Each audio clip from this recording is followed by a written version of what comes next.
Hello friends, I am doctor Bakshi Gupta. आज मैं आपको सफ़ेद मोतिये यानी कैटरेक्ट के बारे में बात करेंगे। आपके इस विषय के बारे में बात करेंगे। सफ़ेद मोतिया होता क्या है? सफ़ेद मोतिया ये आम तौर पे सभी को एजिंग प्रोसेस के कारण होता है, लेकिन कई कारणों से जैसे चोट लगना या डायबिटिक्स में या किसी और मेटाबॉलिक डिसऑर्डर में ये कईयों को जल्दी भी हो सकता है। चोट से भी कई दफ़ा आपने देखा होगा, चोट से कैटरेक्ट बच्चों को भी हो जाता है या और किसी कारण से भी हो सकता है। अब इसके लक्षण क्या हैं? कैटरेक्ट जो या सफ़ेद मोतिया, इसमें आदमी को धुंधला दिखना शुरू हो जाता है। उसको चीज़ें क्लियर नहीं दिखती, धुंधला दिखता है। उसको उसका नंबर जो है वो कम ज़्यादा, उसका जो चश्मे का नंबर है वो चेंज होने लग जाता है। रात को लाइट के आगे उसको दायरे दिखने लग जाते हैं कई दफ़ा। यही इसके लक्षण हैं। दोस्तों, इससे घबराने की कोई ज़रूरत नहीं है। इसका इलाज बहुत एडवांसमेंट हो गई है इसके इलाज में, और इसका इलाज जो लेंस ओपेसिफाई हो जाता है उसको बदल के आर्टिफिशियल लेंस से हम कर देते हैं, आर्टिफिशियल लेंस लगा देते हैं। तो इसलिए कोई ऐसी घबराने वाली बात नहीं है। जैसे पहले लोग करवाते थे, 10-10 दिन 7-7 दिन पड़े रहते थे, आजकल अगले दिन ही आदमी अपने काम पे जा सकता है। हमारे यहाँ इस सेंटर में ये इलाज यहाँ पे बहुत बखूबी किया जाता है। यहाँ पे फेको इमल्सिफिकेशन, या जिसे आप लेज़र द्वारा भी कहते हो, उसके द्वारा इलाज किया जाता है और इसमें कोई टांका नहीं लगता। अगर ज़रूरत पड़े तो ही इंजेक्शन लगाया जाता है, नहीं तो टॉपिकल भी इसमें हम लेंस फोल्डेबल 2.2 mm या 2.4 mm के इंसीजन से या छोटे से सुराख से किया जाता है। इस प्रोसीजर को समझाने के लिए हमने एक छोटा सा वीडियो तैयार किया है जो अभी आप देखेंगे, और इससे आपको पूरी जानकारी मिल जाएगी। Thank you friends. मोतियाबिंद क्या है?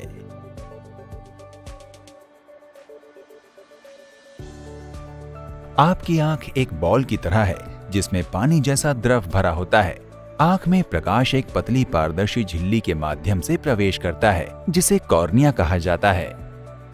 आंख के अंदर लेंस एक बहुत हद तक कैमरा लेंस की तरह काम करता है जो साफ दिखाई देने के लिए रेटिना पर प्रकाश डालता है।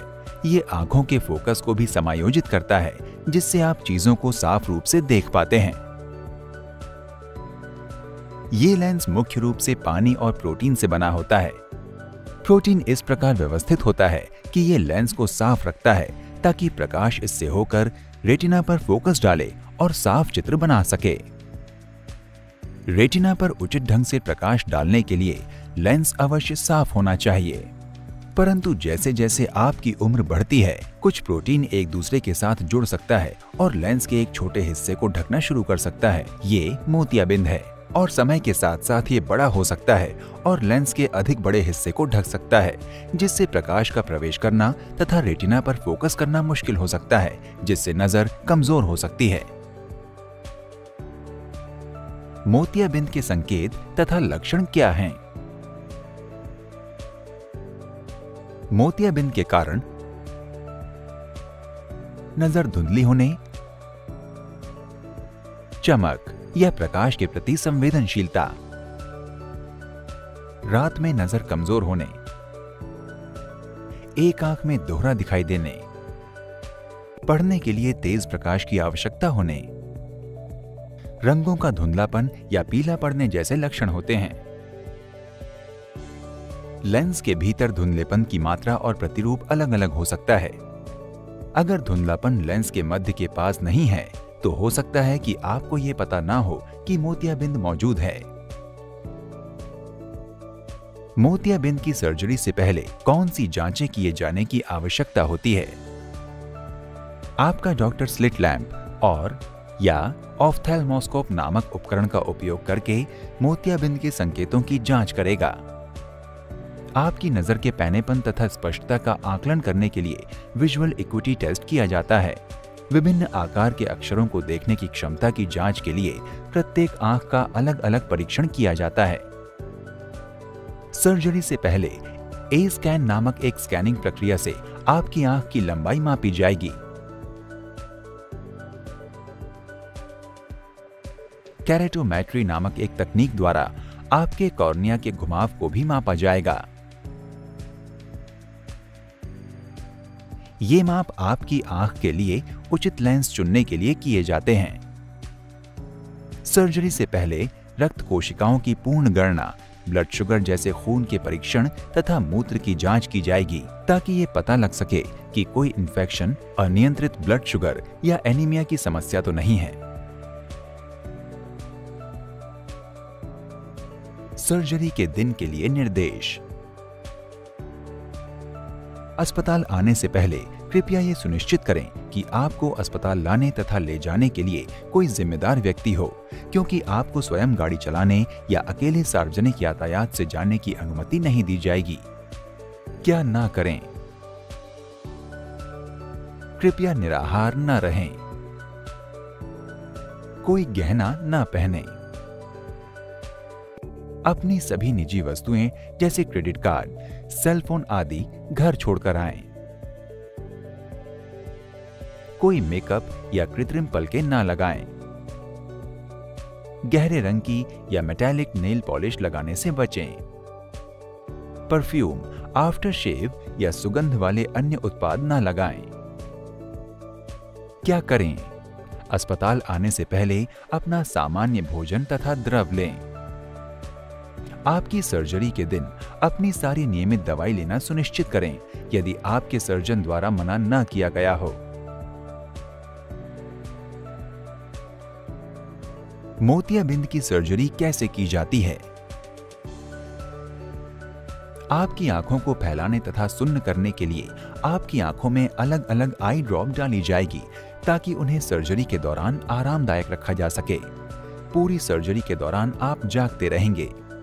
सर्जरी से पहले आंख तथा आसपास के हिस्से को साफ किया जाता है और कंधों तथा सिर पर जीवाणु रहित कपड़े रखे जाते हैं।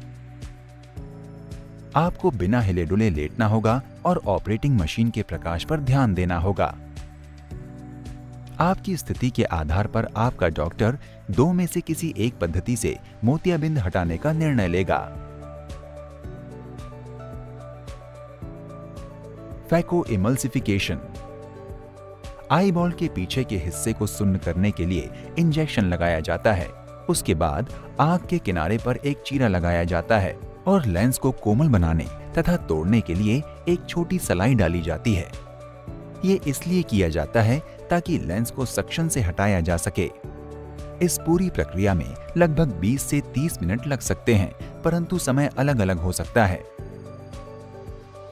Extra capsular surgery. कॉर्निया की बगल पर लंबा चीरा लगाने के बाद लेंस का धुंधला प्रमुख हिस्सा एक टुकड़े में हटाया जाता है। बाकी लेंस सक्शन द्वारा हटाया जाता है। ऊपर लिखित दोनों प्रक्रियाओं में से किसी एक प्रक्रिया से प्राकृतिक लेंस हटाए जाने के बाद इसे एक कृत्रिम लेंस से बदला जाता है, जिसे इंट्राओक्यूलर लेंस या IOL कहा जाता है, जो प्लास्टिक, एक्रिलिक या सिलिकॉन से बना होता है। सर्जरी के दिन सावधानी।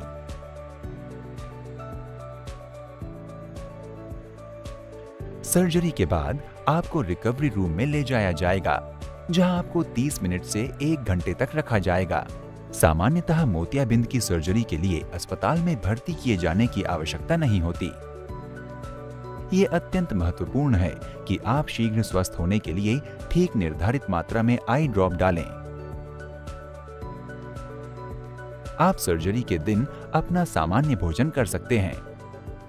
सर्जरी के बाद कुछ दिन तक आपकी आंखें लाल रह सकती हैं या धुंधला दिखाई देने के साथ पलकों में सूजन रह सकती है, जो अगले कुछ दिनों में ठीक हो जाएगी। सर्जरी के बाद आपकी आंखें कुछ सप्ताह या महीनों तक रोशनी के प्रति संवेदनशील रह सकती है। आंख से कुछ द्रव निकलने या खुजली होने की समस्या हो सकती है। आंखों से द्रव निकलने के समय अपने डॉक्टर से किसी आपातकालीन स्थिति के लिए कोई नंबर मांगें। आंखों को साफ कैसे करें?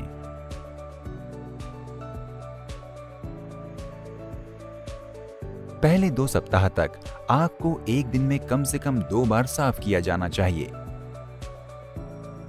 हाथों को साबुन और पानी से साफ करें और उन्हें साफ तौलिए से सुखाएं।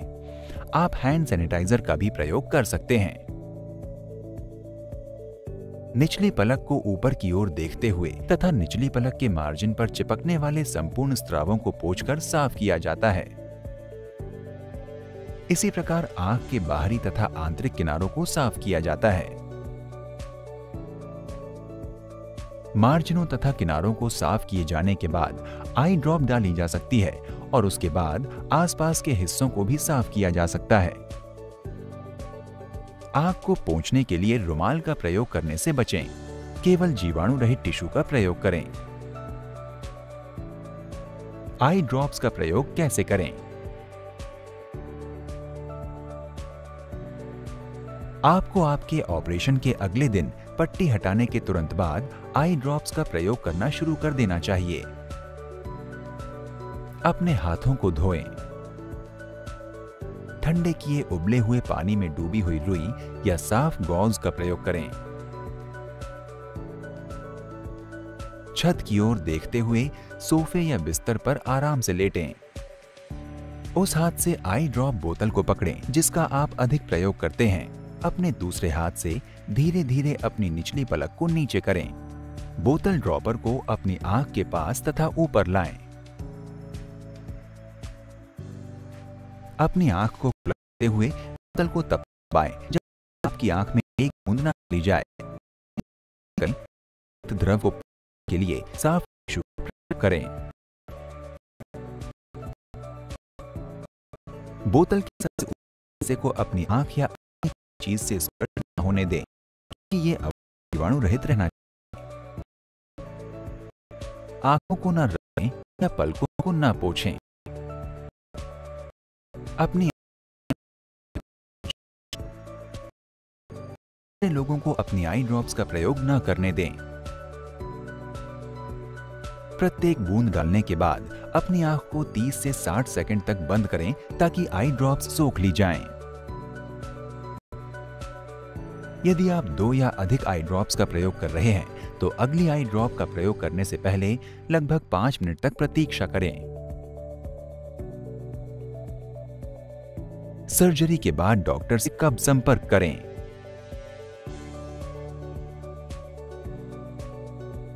अपने डॉक्टर को कॉल करें यदि आपकी नजर खराब हो रही हो,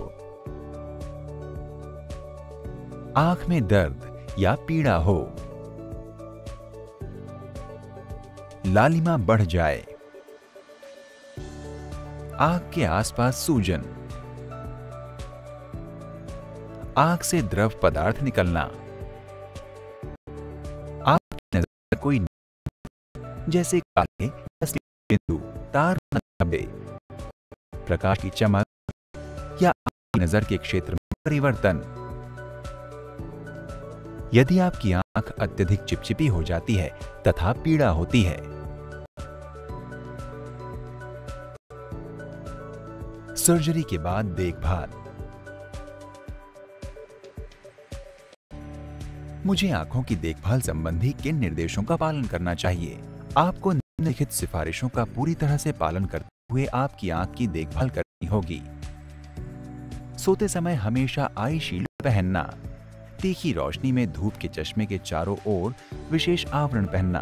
कम से कम 2 सप्ताह तक उस करवट सोने से बचें जिस ओर की आंख में ऑपरेशन किया गया है। कम से कम 6 सप्ताह तक अपनी आंखों को रगड़ने से बचें। बाहर के कार्यकलापों के लिए कम से कम 1 माह तक गहरे रंग के चश्मे का प्रयोग किया जाना चाहिए। क्या मैं नहा सकता या सकती हूँ?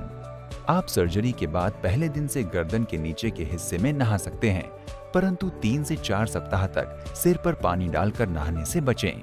कम से कम 1 सप्ताह तक सौना तथा हॉट टब से बचें। क्या अपना चेहरा धो सकता या सकती हूँ? चेहरे को साफ तथा गीले कपड़े से पोंछा जा सकता है। आप पानी की छींटे डालने से बचें। दाढ़ी बना सकता हूँ? हाँ, शेविंग करने के बाद पानी के छींटे मारने से बचें। इसकी बजाय गीले कपड़े से साफ करें। क्या मैं कॉस्मेटिक का प्रयोग कर सकता या सकती हूँ? कम से कम 4 सप्ताह तक मस्कारा, आईलाइनर, कुमकुम, चंदन आदि जैसे कॉस्मेटिक्स का प्रयोग करने से बचें। क्या मैं खाना बना सकता या सकती हूँ?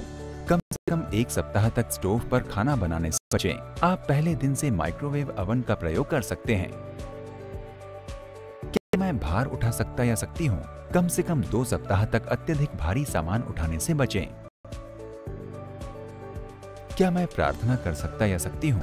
7 दिन के बाद प्रार्थना करने के लिए दंडवत हुआ जा सकता है या सिर को झुकाया जा सकता है। क्या टीवी देख सकते हैं या बुक पढ़ सकते हैं? यदि आप आरामदायक महसूस करें तो आप टीवी देख सकते हैं या पढ़ सकते हैं। क्या मैं कसरत कर सकता या सकती हूँ? यदि आप आरामदायक महसूस करें तो आप पैदल चलने के लिए जा सकते हैं। कम से कम 3 सप्ताह तक तैरने या अपने सिर को पानी में डुबाने से बचें।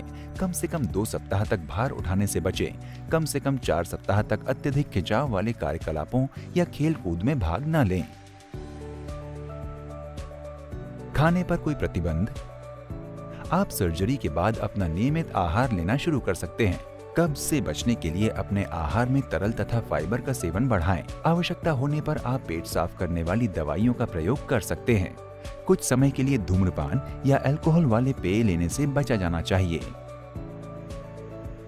दवाइयाँ किस प्रकार ली जानी चाहिए? आप अपने डॉक्टर से सलाह लेने के बाद आप द्वारा सर्जरी से पहले ली जाने वाली नियमित दवाइयाँ लेना शुरू कर सकते हैं। यदि आप खुरदुरेपन के एहसास को कम करने के लिए कृत्रिम आंसुओं का प्रयोग कर रहे हैं तो इनका प्रयोग करने से पहले आपकी निर्धारित आई ड्रॉप्स का प्रयोग करने के बाद 30 मिनट तक प्रतीक्षा अवश्य करें।